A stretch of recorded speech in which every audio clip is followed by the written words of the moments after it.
In this video tutorial, we're going to continue looking at the audio adjusting and mixing features in Adobe Premiere Pro. This time the focus will be on the timeline, how we can make audio adjustments, many of the same adjustments I just showed you, but how to do it in the timeline. As a rule, it really does help though. Remember, I can't emphasize this enough, to fix before you mix up in the source, up in the bin. So let's bring up the project, and maybe you do those adjustments to the channels and to the gain when you've got the source clips. But if you miss a step, right, you can still come back in the timeline. And here's a second thought: even if you do make some adjustments to the source clips up in the bin, once you get into the timeline, you still need to carefully look at your audio, because chances are you're still going to have a few things to make minor adjustments that will really smooth out the details. And that's where the excellence really shows in your story production, is do you make the little small pieces of audio work just perfectly?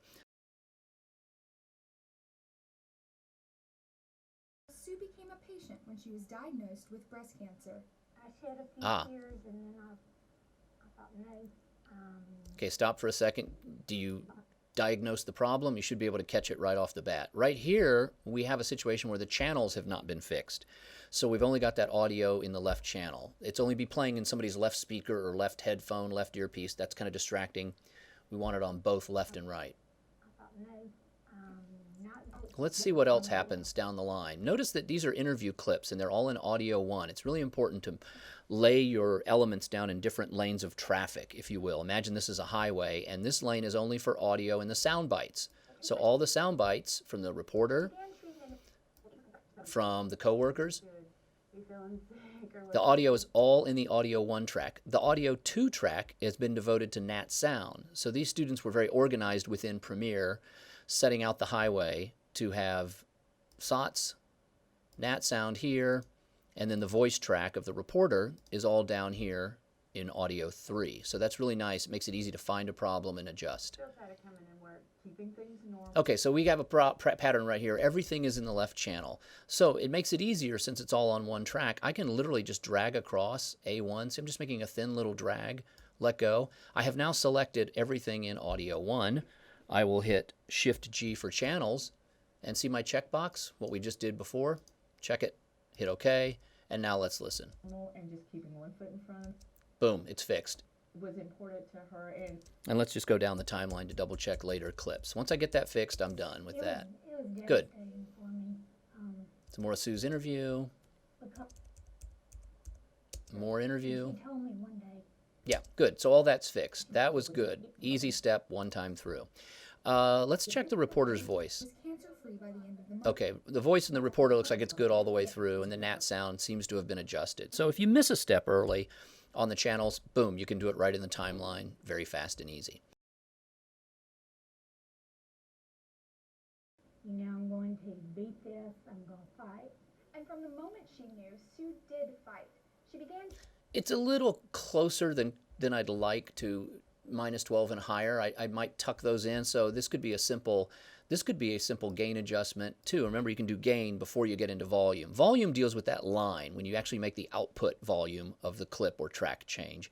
Gain is when you go in and try to affect the source clip, the input level. So I could do a G here, and I can say, you know what, let me just knock Sue's down -1, one more decibel down. And it'll probably... Shed a few tears, and then I thought, no, I'm not going to let this get me down. I'm going to beat this, I'm going to fight. That's pretty good. I'm keeping the average peak right in here. I don't want to stay too high up to the -12. I don't want to be jumping above that.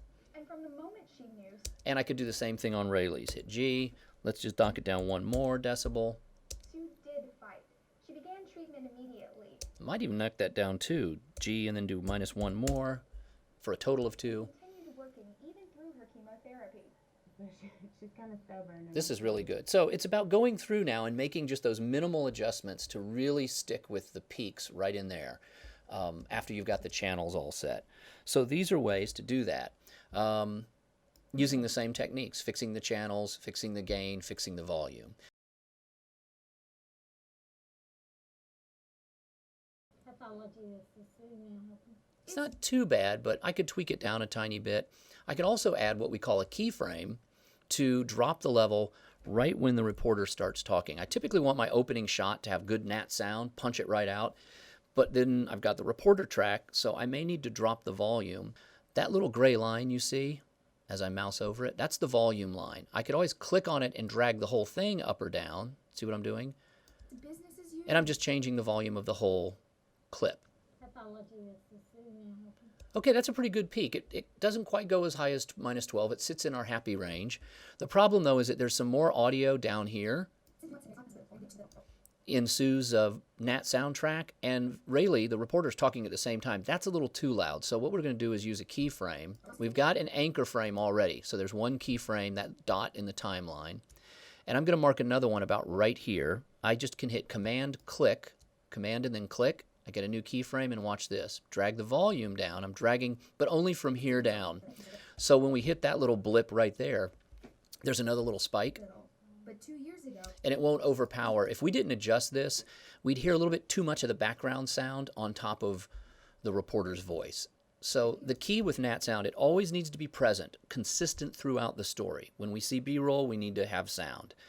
But it shouldn't overpower the main person that's talking. If it's a soundbite, if it's a reporter, the Nat sound should not overpower it. And that's all we've done here is fix that little blip. it's business as usual for Okay, so that was simple enough. We'll pull back out. Let's look at another example of volume where we've got a spot right here where there's Nat sound again. They're walking down the hallway, and it's a little loud. I'll play it, and you'll probably hear a lot of background noise competing with the reporter's voice. But that wasn't the last time she would deal with the disease. Just You hear somebody saying, yeah, we could try. It's like somebody talking in the background. They're off camera. That's a little too loud. So let's go into that spot, and we'll just jump in. And I can literally just take that volume line, bring it down. wasn't the last time she would deal with the disease. Just It's still there, isn't it? So let me do this instead. Let's do keyframes. That's a good place for if we have one little blip or one instance where we have a spike, it's something odd off camera that we just have to mute a little. she would deal with the disease. Yeah, I might just do this. Let's just put a keyframe here, Command click,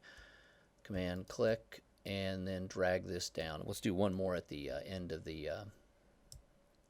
clip. Yeah, and we can just sort of tuck all that down.